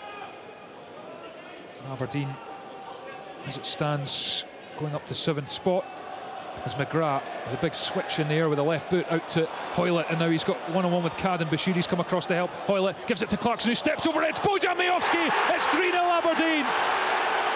A lethal move from Aberdeen, from their own half, forward, laid to Miovski, and he simply does not miss from there with a left foot. It's Hibernian 0, Aberdeen 3. I have to say, that's a wonderful football goal, and I don't know who done the dummy. I think it was Barron that stepped over it. Was it Clarkson that just dummied it, knowing that Miovski's coming in the back of him, and it's on that left foot, 12 yards out. There's only one thing that's going to happen. It's the bottom and back of the net. That's good football again, isn't it? You know, it's been frustrating again, I think, the second half for Hibs, but they look rudderless. They haven't a clue of what direction they want to go. They don't have players of influence. The head's down, the body language is just all wrong. On the other hand, Aberdeen, bright, lively. Hoylett again, a big part of it. He's been very impressive, Junior Hoylett. Definitely, having watched him, if he wants an extension to that contract, give him it. And again, Clarkson just, he knows it. He knows that Miovski's there. He absolutely knows what he's doing there. Just a little dummy over the top. I'm just seeing a lot of the Hibs fans leaving. Well, I think they've seen enough. Well, I think they have seen enough. Well, I got a message from a pal at half time, says he was heading for the pub, so yeah. I'm sure the others may follow after that goal from Bojan Miovski. And well, I don't think, despite, obviously Hibs and Aberdeen haven't had good seasons, I don't think we expected an emphatic 3-0 scoreline at this stage for one or the other. Here's Paul Hanlon. I'm just thinking about, obviously, as the captain and on the pitch, he has to take his own share of responsibility for performances, but it's not the way he wants to end his Hibs career the last few games as well. And Stevenson on the bench, and have they got a response in them? Here's Marcondes, midway through the Aberdeen half, passes it with the right foot out to Cadden. Back to Mariah Welsh, forward for Boyle, facing away from goal, along the grass to Cadden, back to Boyle. Boyle into Mariah Welsh, takes on the turn, manages to keep a hold of it really well. Marcondes looked to thread it to Cadden, but it's intercepted by Fulvara, and Aberdeen move forward. Clarkson spotted the run of Hoylett on the left, controls it with a leg on the left hand side and waits for McKenzie to arrive, and Aberdeen have it. Barron in his own half, across to Gartenmann, and I suppose a lot of what Barron under pressure there, and he's had his pocket picked by Mariah Welsh. Forward for Newell, across to Marcondes, right inside the box. It's run a wee bit too wide for the attacker, and he's chipped it into the 6-yard box, and Gartenmann flicks it behind for a corner kick to Hibs, and that was Conor Barry getting caught in possession there, and Hibs almost in. Yeah, on the turnover, it was Joe Newell. He was looking to just play Marcondes in, he's just overhit it. That slot, just so there you go, it should have just been going hit it. Just stuck him too wide, and when you've done that, you just run out of you run out of space. And give Aberdeen a chance to get back in there and cover up. Boyle fires in the corner for Hibernian. Kilroos comes, gets gloves on it, doesn't claim it though. Mariah Welsh can't really help it back into a dangerous area, and now Clarkson lofts it towards Miovski. Joe Newell's back in front of him, but he's got support now. Miovski from McGrath gives him it. Clarkson's made the run in behind. Clarkson's in behind the goalkeeper. Walcott comes out and beats Leighton Clarkson to the ball, and he had to. Otherwise, that would have been a certain goal probably, although the word angle was perhaps against Clarkson in fairness. But Hibs mop up, and the boos are tumbling from the stands now. Hibs forward, Vente touches it into the path of Maelida, left hand side of the box. Aberdeen a bit stretched, but that's really good work from Stefan Gartenmann to get the foot in and clear. I think Clarkson could have got a touch in that, you know. He shirked it. I think he saw the goalkeeper coming and decided, no, not for me. But I would have been saying to him if I was out there in the park, you could have got a touch in that, young man. You've been brilliant. If you'd have touched that, you're by the goalkeeper. It's a 4th goal, or you're taken out. And the goalkeeper's off, wouldn't it? He would have been off outside the box as well. Certainly looked like that for where we are up here. There's a similar scenario yesterday at Tynecastle. Alan Forrest got out in front of John McCracken, the Dundee keeper, and rounded him and stroked it in to the empty net. Not to be for Aberdeen on this occasion. Hibs still dominating the ball, but getting no change out of the Aberdeen backline at the moment. 4 clean sheets in the spin, and it's into the box, and it's too far in front of Maelida. Kelrus controls it, keeps it in his arms. I just wonder, will Aberdeen fans be thinking, if only Peter Leven had been installed? You know, he got the 1-1 against Celtic. If they hadn't appointed Neil Warnock, they might have been in the top 6. Could very well have been, yeah, and I think that goes down to decision making at the top, though, and you know, it's not with hindsight. I just didn't see the merit. On your part, it definitely wasn't. It's not that Neil Warnock was appointed. I didn't think it was the right move at the time. Crossed in from Newell, headed away by Aberdeen, but Cadden's going to gather over on the far side for Hibernian. Right foot back to Mariah Welsh, crosses first time into the 6-yard box, and it breaks away onto this near side for Obita. Takes a touch, gives it to Marcondes, is in the area, sliding chance from Devlin, and then Newell comes back to him and he just smashes it miles out of the park and into the stands. Not sure what that was about from Joe Newell. I think he was just trying to make sure he won the challenge, but he certainly won it, and the ball flies behind, and it's Hibernian 0, Aberdeen 3, 12 played in the second half at Easter Road. Yeah, we're just looking at Hibs here, and you know, there's pride at stake no matter where we are in the season. You know, you need to make sure it doesn't get any worse, and hopefully you can nick a goal and give the fans something to sing about. You know, you owe it to yourself, you owe it to your teammate, you owe it to the manager, you owe it to the club to put on a performance, no matter what the game is, where you are, what's at stake. If you put that jersey on, you know, you owe it to these guys to get everything that you've got. Bashiri wins the header. Polvara goes up, comes off Newell, then back off Polvara, and breaks for Marcondes for Hibs, helps it forward. Vente's going to chase it, Gartenmann's in front of him. Vente controls on the spin. Is he being grappled? No, says the referee. Back with Newell, nudges it to Obita on the left hand side midway through the Aberdeen half. He's coming down the line, he's going to cross early to the back post where Boyle's lucky, doesn't reach him because Jack McKenzie was in front, and flicks the header away for a throw in on the far side. And the throw in now for Bashiri at the back. He takes a few steps forward, he's in the middle of Aberdeen territory. Mariah Welsh now the right hand side with Cadden. Boyle bobs about, leaves it back to Mariah Welsh, then into Boyle, he's come infield, thinks about the cross on the right foot, gives it to Maelida, and then the return to Boyle is again intercepted, and McKenzie smacks it up in the air. Newell's header up in the air again, he goes in for seconds, wins it ahead of Clarkson. Marcondes forward, it's going to drop for Devlin, controls it on the thigh and lashes it up the pitch, bounces for Clarkson, he's going to run after it. Bashiri gets there first and squeezes it back to his goalkeeper under pressure from Clarkson. Wallacott, and then Wallacott's giving it to McGrath.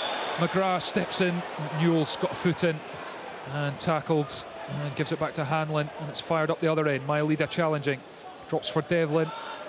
Barron, who's caught by Marcondes, who goes down. Free kick Aberdeen, and we can go touchline to Brian McLaughlin with 2 Hibs changes. Yeah, a couple of changes. Dylan Vente, who's had another disappointing afternoon, he is being replaced, as is Nathan Mariah Welsh. The players coming on, Josh Campbell, who broke a leg earlier on this season, so it's good to see the youngster back, and Dylan Levitt, who arrived here last summer, remembering a big 6-figure fee from Dundee United. It's just not worked out for him anyway. He has just over half an hour to go to try and make an impact in this game today. Yeah, only Josh Campbell's 3rd game back from that injury, thanks Brian, and it's... Yeah, what they've done is Boyle's come over on the left hand side, Maelita's went through the middle, and Josh Campbell will play narrow on the right hand side. Got 5 goals and 10 appearances against Aberdeen. Josh Campbell including a But once hat-trick. again, Thomas, it goes back to the strikers, you know, and you've got Lafondro on the bench, who's an out-and-out striker. Well, he's leaving the club in the summer, they confirmed this week, so I wonder if that's... But still get him on. Yeah, here's Devlin, chests it to Miofsky in the box, takes it on the left foot, and that one's miles off target. It bounced rather awkwardly for Bojan Miofsky, but he's capable of better. It's still 3-0 Aberdeen. Not too sure what he was trying to do there. Was it a strike at goal? Was he trying to find Jack McKenzie, who was in an offside position, an obvious offside position? So I think it was a strike towards goal, but it was a poor effort from Miofsky. You're right, he's far better than that. Just wondering about Lewis Stevenson as well for that sitting. Do you want to make your 600 Stevenson? No, I think we'll leave that one to Wednesday, yeah. Yeah, I mean, hopefully he makes it at some point, but yeah, dear me. That's what I'm saying, you know, if you go out there and do the business, you know, before you know it, you're coming on to your team's winning, you're coming on and getting that, you know, that reception at all your efforts over the years of. Well, at this rate, I wonder how many people will even be at Easter Road on Wednesday. You know, that's the real shame. But obviously, I'm sure some will turn out just to say goodbye to Hanlon and Stevenson as McKenzie turns away on his own byline pretty easily and comes up the left-hand touchline. Puts the head down for Aberdeen, and then he's tried to slip it down the line to Hoylett, but it's run out on the far side, and it remains 3-0 to Aberdeen. Clarkson, Polvara and Miofsky with the goals. Here's Obita now, left-hand touchline for Hibs. He's going to cross from deep to the left foot. It's a good one to Maelida, gets his head on it, but it sails by Kel Roos's right-hand post. Yep, it's no bad. Obita's done that 2 or 3 times. You know, he's put one in the first half that you're saying, wow, what a cross that is. Doesn't beat the man, does it from deep, and really whips it with that left foot. Again, he's done it again. Maelida, you know, just needed more of a glance on it. You know, just maybe try and get it away in the far corner. And Aberdeen fire one up to Hoylett along the grass pretty easily. He's holding off 2 Hibs players here. Hoylett going back towards his own box. He's still got it. And then turns away and gives it to Jack McKenzie on the left-hand side, who's going to dink one forward for Polvara, who's run off his man pretty easily. His touch is poor though, and Bashiri recovers I should say, and puts it out for a throw-in on the far side in line with the Hibs box. There's just no responsibility taken by the Hibs players, I'm afraid to say. How Hoylett gets amount of time on the ball to do what he just did there, and then not only that, Polvara manages to run from a midfield position into acres of space to receive the pass. It's incredible. It's what we're talking about nowadays, Willie, is high press, get after people. Hoylett's away back in his own box, touch, and no one near him. You probably sense the frustration in my voice. You know, I'm just frustrated. I don't want to sound negative. I know how difficult it is there, but I just want a wee bit more from Hibs, just a little bit more. Forward for Aberdeen, Clarkson's made the run. Bashiri wins the ball, and it falls for Hanlon in his own half. Then to Cadden, back to Hanlon, and Aberdeen content to just sit off Hibs. They've got the 3-goal advantage and ask them to break them down. And Aberdeen been tremendously organised in recent games. That Dylan Levitt's taking on a little run with his orange boots out to Cadden on the right. Low cross into the near post where McDonald meets it. Hoylett first time back to McKenzie, takes a touch, sends it up in the air. Bashiri's header back to Levitt, gives it short to Marcondes, facing away from the target out to the right hand side in Cadden. Infield to Levitt with a bit of space, pass to the edge of the box. Maelida's dropped in, takes a shot on the right foot, and then it's blocked by his own man, and it's all the way back with Newell now. Levitt, and Polvara puts in a shoulder, and it's going to break for Marcondes on the right hand side. Puts a shimmy in, checks back on the left foot. That's a decent cross, and it's not met by anyone, red or green. Out to this near side, and Boyle, who's fetched it. He's going to attack the box. Boyle goes to the edge with a pass. Maelida looking to shape on the right foot, and Levitt has a go, and it goes miles over the crossbar. And I think there's an Aberdeen change coming, Brian. Yeah, Esther Schockler is the player who's going to be coming on, and sadly for the Dons fans, Bojan Miofsky won't be adding to his 25-goal tally this season. He'll be the player who'll be replaced. Yeah, well, Bojan Miofsky probably, in all likelihood, just a couple of games left to play it in an Aberdeen jersey. You would expect offers in the summer for a North Macedonian international. It was another fine finish with the left foot for that 3rd goal, 26 for the season, and he's been a shining light as the ball goes up towards him, but Bashiri steps in, heads it, bounces away from Marcondes, Now Mackenzie for Aberdeen up the left. Hoylett touches inside. Cadden will recover and slide in. His challenge ends up at Marcondes. Back to Cadden. Now Levitt in his own half, middle of the pitch. Over to Hanlon. First time with the right foot. Sweeps it to Obita on the left. He's going to take it towards the Aberdeen box. Again, another cross from deep, and that's a really poor one this time from Obita. And goes behind for another goal kick. It's Hibs 0, Aberdeen 3. Yeah, even the kind of groans of I think there's a change down. Aberdeen making a change. Yeah, there's got to be another change as well. Yeah, Graham Shinney is going to be coming on. Dante Bolvara is the player coming off, and the applause you can hear from the Aberdeen fans is that for Bojan Majowski, and he'll be replaced by Esther Sokler. Yeah, nice. Been fairly quiet, Majowski, but still etches his name on the score sheet and gets the applause of Peter Leven and his teammates as he was on the bench, and Dante Bolvara, who has definitely played his part as well with the second goal. Lovely finish as Graham Shinney, the captain, runs on to the park. Of course, was out of the team for a bit, suspension, and now back on the pitch for Aberdeen. It's his 250th Aberdeen appearance as well, so a milestone for Graham Shinney. Sokler gets his first touch in his own half, facing away from the goal. Just keeps it. Hoylett down the line. Mackenzie wasn't actually there, but he manages to go across and keep it in. Back to McDonald. Fizzes a first time pass forward that was intended for Hoylett, but Levitt cuts it out. Throw in to Aberdeen on the far side. Now you've got... Sorry, Willie. I think it's quite a shrewd move, you know, getting Shinney on now. You know, a little bit of leadership out there, a little bit of verbal kind of a direction from the captain. You would imagine that would be what Peter Leven would be asking him to do, just go in there and try to control it and use all the experience that he's undoubtedly got. Hoylett on the left hand side, infield, back to Mackenzie, then up towards the halfway line for Mackenzie, and then he's coming away from the challenge and he's been caught, and it'll be another Aberdeen free kick. And I'll just listen to the place. Silence. Yeah, that's not the Easter Road, I know, but once again it's up to the players to give the fans something to shout about them. That has not been the case, unfortunately, today. You know, there's still, but as I say, there's still, you know, I think the game's well going, but go and put the last, 20 minutes and go and get on the front foot, go and try and score a goal and give them something to shout about. Here's Barron in the centre circle for Aberdeen. Comes over towards the right hand side, and he's going left for the pass to McDonald. I think the word I'm looking for is acceptance. There's been a right acceptance for Hibs there. We're getting beat. Yeah, no, absolutely. And here's Clarkson, he's chipped it in, and Sokler's made a run off the defender, and on the stretch could only prod it behind, miles off target.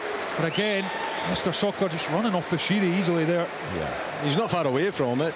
Sokler, it's a very decent little clip from Clarkson. You know, he sees the run, he sees the striker wanting it in front of him as well. It's just overhit just that little bit. I don't know if Bashiri has any idea that Sokler's behind him, to be perfectly honest.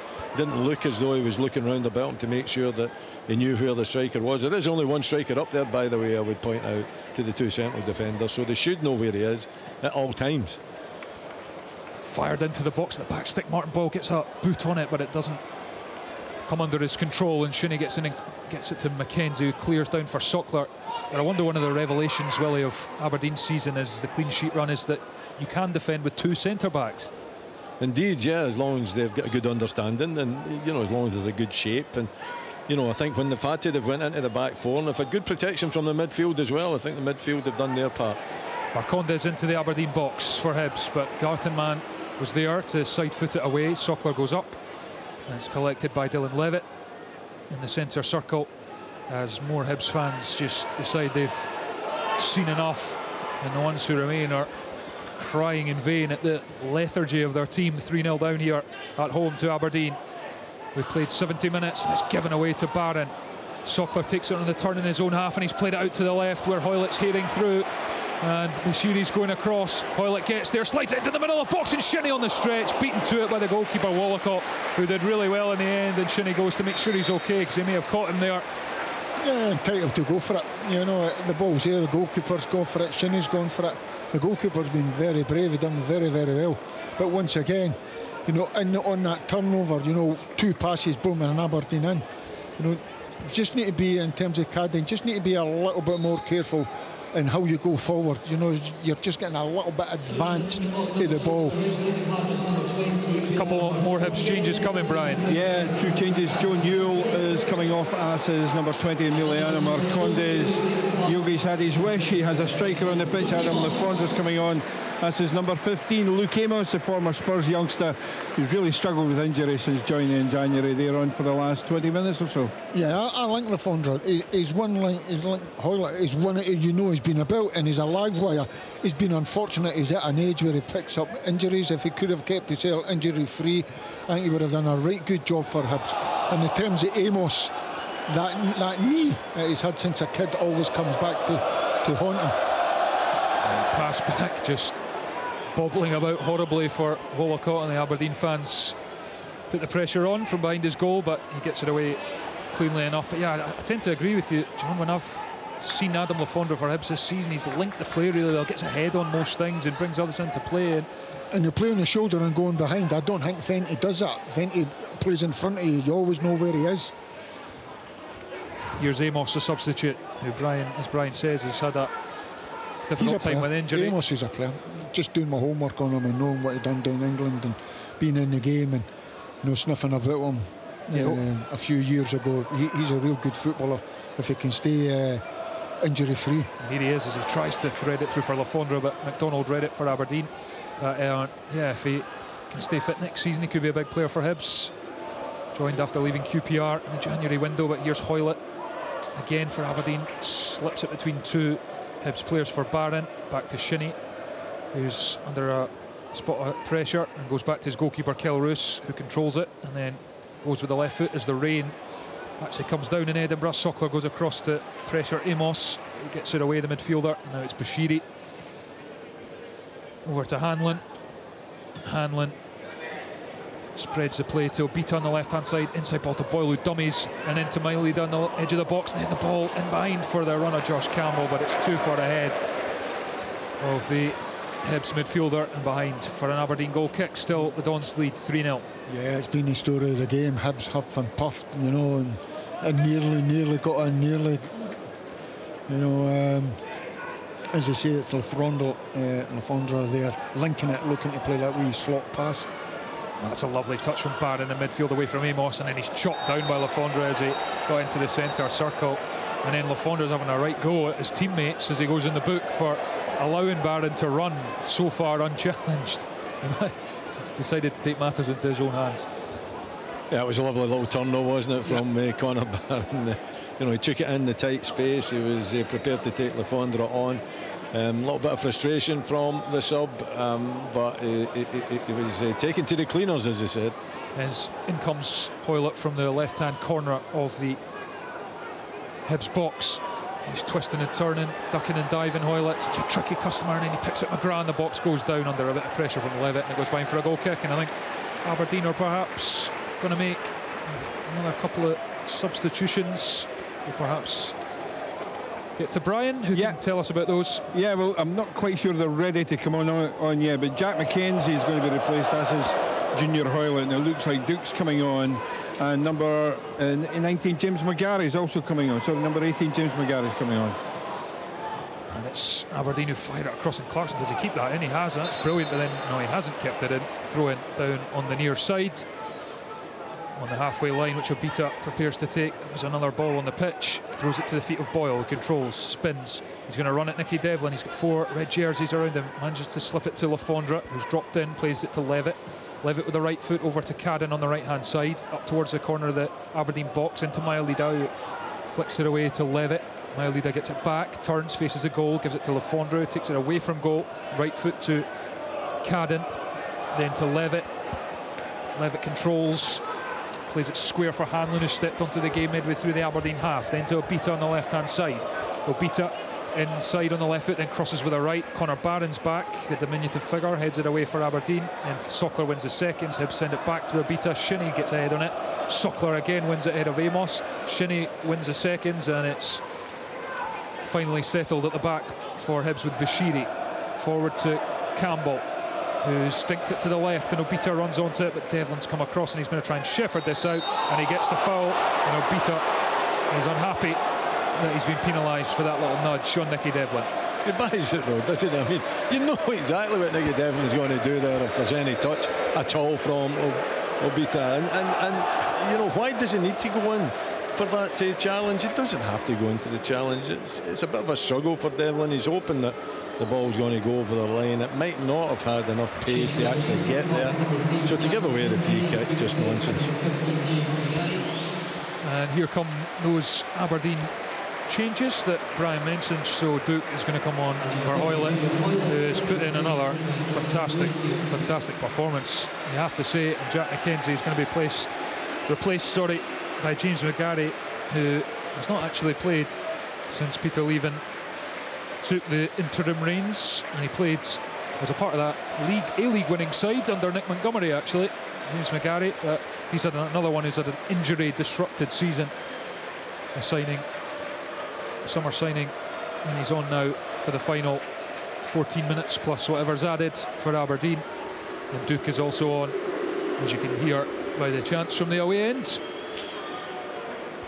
But Hibs, have they got anything on it? Just glanced up across at the east stand there, and it's emptied again further since I last looked, as Aberdeen go long looking for Duke. Cadden got a head on it, but Duke has picked up the seconds.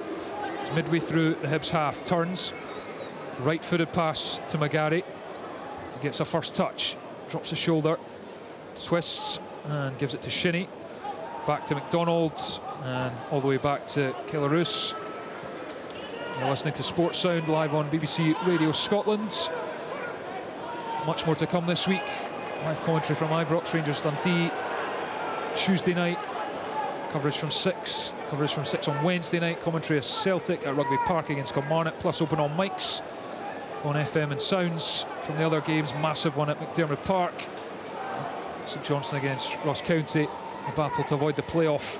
We'll have you covered right here on Sports Sound, and the playoff games on the BBC Scotland channel as well, between Partick Thistle and Wraith Rovers, as Aberdeen get a free kick over on the far side. Duke attracts the foul, and Aberdeen, it's a pretty dangerous position that they can whip a ball into the box.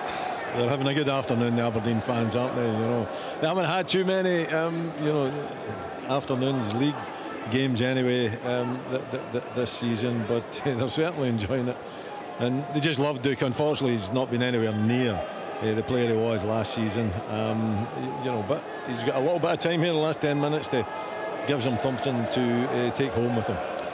Leighton Clarkson, who got the scoring underway in the first half, is going to take this free kick, curls it in with a right foot, and there's an Aberdeen player down in the middle of the box, and the referee's whistle is gone for a free kick to Hibs.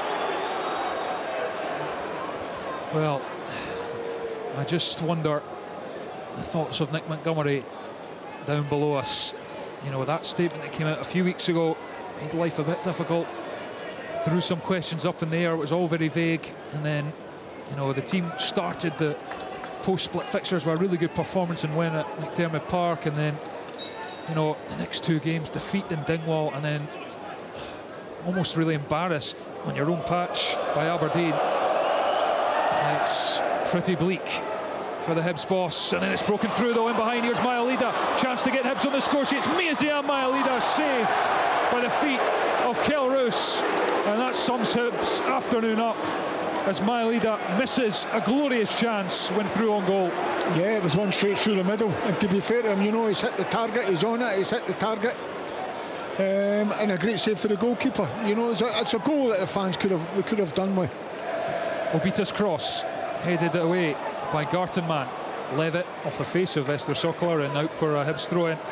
We've played 80 minutes just about here at Easter Road, and it's Hibernian 0, Aberdeen 3. Aberdeen on course for a first win at Easter Road since August 2020. Had some miserable days here in recent years, including that 6-0 drubbing they took, which spelled the end of Jim Goodwin's time in charge at Pataudry. Here's Lafondra for Hibs. Moves away from goal because he's got Gartenmann at his back. Gives it to Hanlon, wearing the captain's armband again. Levitt gives it back to Hanlon. Shinnie pursues Hanlon, and then Lafondra gets in, has to knock it all the way back to his goalkeeper. Aberdeen on course as well at the moment for 5th clean sheet in the league on a spin. Boyle, pass out wide, and McGarry got there first. He puts in a really good challenge, and it falls for Duke, who's going to run forward, and Boyle's back doing his defensive duties. It's Duke up against Boyle, corner of the box, infield to McGarry. It takes a little strike towards goal. It's blocked. Duke has it again out on that far side for Aberdeen. Gives it to Shinnie. Shinnie has Barron square, and Barron lets it run, and Gartenmann controls, and they'll just go back to Kelroos. Aberdeen not in any great rush, and why would they be? They're on course for another 3 points and to head above Motherwell into 7th spot in the Premiership. Shinnie forward for McGrath up towards the edge of the Hibs box, then Duke on the left hand side. It's almost walking stuff here as Duke goes up to the byline, tries to squeeze in the cross. It's blocked by Cadden behind for an Aberdeen corner, but it was so static. Yeah, Aberdeen are just playing through the lines. It's too easy playing through the lines of Hibs. You know, we've got another substitute coming on here, Aberdeen. Yeah, take it away, Brian. Yeah, final substitution of the afternoon. The applause you can hear is for number 10, Layden Clarkson, who's had just a magnificent afternoon here this afternoon. And the applause on the pitch for a youngster, number 49, Fletcher Boyd, only 16 years of age, coming on this afternoon. He's been involved in the Scotland underage teams, but yeah, Fletcher Boyd coming on with just under 8 minutes to go. Yeah, he's been a huge part of the Aberdeen team, as I mentioned pre-match. That won the under-18s league this week and got to the Scottish Youth Cup final. He was probably the best Aberdeen player at that game at Hampden, where they lost 2-1 to Rangers, that I commentated on, and he's on for his Aberdeen debut at just 16 years old. So a really special moment for Fletcher Boyd and his family. One of your own, as a supporter, seeing one of your own. Yeah, and look at the reception he's getting from the Aberdeen fans as he goes across to take this corner kick. And a nice moment for him, number 49, and he's scored nearly 20 goals for the 18s this season, and he'll hope he can perhaps get on the score sheet in the final few minutes here. And the corner's in the near post, and Gartenmann was there, but it didn't fall to him in the end, and then it's a free kick given away by Shinnie, and Hibs will have the free kick midway through their own half, and it remains Hibs 0, Aberdeen 3. Yeah, it's quite a big ask though, putting the youngster on at 16 and immediately telling him, your first touch, go and take that corner. You know, I think he does take the set pieces, having watched some of the games recently. But it's a great afternoon for Aberdeen, isn't it? And so much so you can get your captain on, take off one of your goal scorers. You get a youngster on towards the end of the game as well. So far, there looks no danger of Hibs getting back into the game. Listen, there is still time for them to do something. That big chance, so Mailida, he's got to finish. Might have given him a lifeline. He's got to finish. It might have given him a lifeline, but yeah, once that is missed out of it, as you say, it sums it up. Yeah, it's been the story of their season, Hibernian. Missed chances and poor defending, and it's been on full display here again this afternoon as Obita has it on the halfway line. And McGrath's done brilliantly to keep that in, right on the touchline. Fires up to Sockler, who tried to lay it to Barron. Was the right idea, wrong execution, Hibs throw. That wee bit of play there, I'm saying, with a young boy just come on, McGrath, you know, just dogging about there, getting stuck in, prepared when they're losing the ball, get it back. That just sums it up for me. I've not seen that from Hibs, you know. They're no hunted in 2s and 3s. They've just been a malaise about their performance. And Hibs at the back with the ball, and you can almost feel the need for the full-time whistle for Hibs as they once charged down, and it falls for Fletcher Boyd, and he's touching away from Josh Campbell. Fletcher Boyd in the edge of the box. He tried to reverse it to Sockler, and he underhit it in the end. Good urgency and alertness from the 16-year-old though to get in the first place, and it's an underhit pass in the end, and Hibs have it at the feet of their goalkeeper Jojo Wollacott. And Aberdeen just stand off, wait, and it's long, and then Obita doesn't even challenge for the ball as it goes over his head and out for an Aberdeen throw-in. And we're into the final 5 minutes of the 90, and you feel that the full-time whistle can't come soon enough. for the Hibs players and fans, well, fans who are left, more of them, tumbling down the stairways here at Easter Road as I speak. Another one, I'm just looking at Levitt, you know, he's come on, he's found to salute the team off late. They reckon all the Hibs fans that I talked to, him and Joe Newell, they're no great in the same team. The two are a similar kind of player, no great legs in midfield. That's why Hibs went and signed Mariah Welsh to give him better legs in there. So good ball from Fletcher Boyd down the left to Duke. Duke's into the box, left hand side. Duke's still going. He manages to get something away as he was heading at full speed, but it just pops up for the goalkeeper Wallacott. He had Sockler. You know, I think if he could have got his head up, the head was down. He was just sprinting towards the 6-yard box. But if he'd have got his head up and managed to get the pass into Sockler, I think it would have been quite an easy chance for Sockler to hit the back of the net with that one. Barron. Yeah, I wonder what Dylan Levitt, it's like he's been played a lot, John, as kind of more of a holding midfielder. You feel he's maybe more a number 10, like a Leighton Clarkson type player. Well, maybe, yeah, and play two holding, but Hibs, you know, when we're playing the two holding, Newell and him, all the fans were saying similar, no got great legs in midfield. Yeah, here's Devlin, infield ball for Sockler, who can't get there. Bashiri controls, and now it's with Hanlon, gives it to Levitt, who's playing deep with the number 6 in his back. Forward for Amos, first time round the corner to Hanlon. Hanlon, pass along the grass to Obita, who controls. He's going to cross from deep again, Obita, and that one straight down the throat of Kelroos, the Aberdeen keeper. And not good enough. Yeah, Obita does that. He's put a couple of great ones in, but every now and then. And here's Fletcher Boyd, slipped in behind for Aberdeen, but Dylan Levitt got back. A couple of good runs from the youngster. But going back to a beat, every now and then you need to get the ball and fire it in and go and follow your pass and get yourself up in the final third where you've got to put a better I've got a chance to put a better crossing. There's Devlin out on the right hand side. He's got Obita in front of him, goes inside to Sockler for McGrath. Devlin on the right touchline, crosses it first time, it's not a good one. Bashiri's headed it straight to McGrath, incredible. Now McGrath is eventually dispossessed but wins it back, and then he's hauled to the deck by Josh Campbell, and Aberdeen will have a free kick. But talk me through that one, Willie Miller as a centre half. I think it says it all, isn't it? I mean, he's got plenty of time there to take that down. He doesn't have to header it, he can take it down in his chest.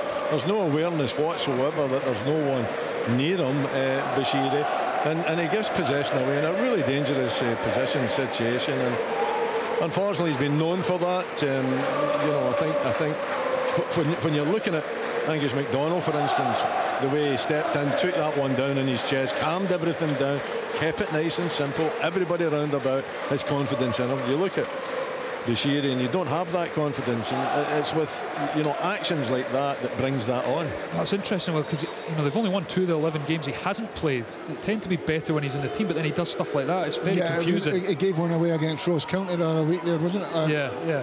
It's so, I mean, the stats say one thing and your eye maybe tells you something different as it goes towards him and it bounces, and that Aberdeen free kick came to nothing, and Wallacott has it as we enter the final minute and a half of the 90 here, and it's Hibernian 0, Aberdeen 3. Aberdeen heading for 7th spot in the Premiership and extending their unbeaten run to 7, and their clean sheet run as it stands in the league going to 5. But here's Lafondra forward for Hibs, left hand corner of the Aberdeen box. Can Hibs at least muster a goal? They've only had a couple on target all afternoon. Lafondra back to Levitt, into Campbell on the edge of the box, and then Lafondra curls one, and Roos flicks it behind. Yeah, top save from the Aberdeen keeper to keep his clean sheet. Yeah, it was all that what I was saying there. We give and goes, you know, Lafondra around the corner, you know, gets set up, and the corner's gone quickly. Sorry, John. As Boyle then gives it into Mailida, touches it inside, and then McGrath's across to thump it out for a throw in on the far side. Yeah, going back to Lafondra around the corner, and I think it was Josh Campbell that laid it off, and he just stepped on it side foot. Well, you know, it looked like it was right in the top corner. Like a great save for the goalkeeper. I think there's going to be 2 minutes added at the end of the 90, which is 20 seconds left of. Here's Campbell for Hibs on the far side, and it's Amos. His cross is cut out, back to Levitt. And here's Obita midway through the Aberdeen half, under pressure from Sockler, snaps into a challenge and wins it again, but it'll break back for Obita. who goes square to Hanlon, and there indeed the fourth official flashes up the 2 minutes of additional time here at Easter Road. Can Hibs at least get a goal? They're not going to get any points from this game as Boyle goes down the left hand side, and he's challenged illegally by Jamie McGrath. Goes quickly with the free kick. Mailida takes it, good feet on the left hand side of the box, still going, crosses it, goes to the back post, and again no one's there from a Hibs point of view, and then Duke's going back. He's got Bashiri for company, but he's just too quick. Duke, he's steaming away, and Hanlon has to come across and puts in a well-timed challenge to mop up. Otherwise Duke was going to be through on goal there. There's only going to be one winner there, wasn't there? It was Duke, but Hanlon, great play, anticipation, you know, just timing his tackle absolutely perfectly. Here's Dylan Levitt on the halfway line, dribbles forwards, middle of the pitch. He's got Campbell to his left, goes forward to Mailida, who turns on the edge of the box, loses it. Here's Barron trying to get out of defence for Aberdeen. He's closely pursued by Josh Campbell, and it hits off Campbell and out for an Aberdeen throw-in. We've played 1 minute of the two added, got about 50 seconds left. Yeah, just looking at McGrath, it looks like he just loves the shift. Well, you know, you get the players that he loves the shift. You know, no matter what, up, down, all action, he just loves it, you know. And having one of the players in your team, trust me, I really appreciate it. And he's played at multiple positions, Willie. Yes, he has. The only one that I would say wasn't suited for was the left wing back. Yeah, that was an interesting one from Neil Warnock at home to Motherwell when they went 3-0 down inside about 20 minutes. And here's Graham Shinney as Aberdeen break forward, and Duke has it. He's got Cadden in front. Boyle's back helping out, and Duke drives infield on the right foot, and he's put it across to Sockler on the edge of the box, edge of the 6-yard box, into the middle, and it's Fletcher Boyd who scoops it high into the roof of the net, and the 16-year-old marks his Aberdeen debut with his first Aberdeen goal, and he is mobbed by his teammates in front of the travelling support. What a moment for Fletcher Boyd, and it is Hibernian 0, Aberdeen 4. It's just brilliant for the youngster, isn't it? Absolutely magnificent, just being in the right place at the right time. Good play again down the right hand side, and he's set up, he's away to take the applause of the Aberdeen fans. It's just been a magnificent afternoon. Well worked play too, good cross into the box, and he just drills it into the roof of the net, and what an afternoon it's been for Aberdeen. We haven't had, I say we, Aberdeen haven't had this kind of an afternoon for a long time. Indeed, and Hibs, I mean, the only thing I'm baffled by is the amount of Hibs fans who are still here actually, and they've not enjoyed this afternoon one bit. And I mean, this result could have repercussions for what happens with the manager next season, and that is the last act of the game, and you can hear the fans, home fans who are left, voice their fury in a meek, lacklustre performance. Yes, there was nothing to play for. Yes, the season is basically over. They're not going to go down, can't finish in the top six, but still the home fans expect more. But it's been an enjoyable afternoon for anyone of an Aberdeen persuasion. Hibs had the better of the first 30 minutes, but after that it's been cruise control for Aberdeen. Leighton Clarkson curled in a wonderful opener on 30 minutes. It was added to by another brilliant right-footed effort across the goalkeeper from Valvara before half-time. They came out after the break, didn't take long for a brilliant move from their own half to end with Bojan Miovski stroking in his 26th goal of the season to make it 3.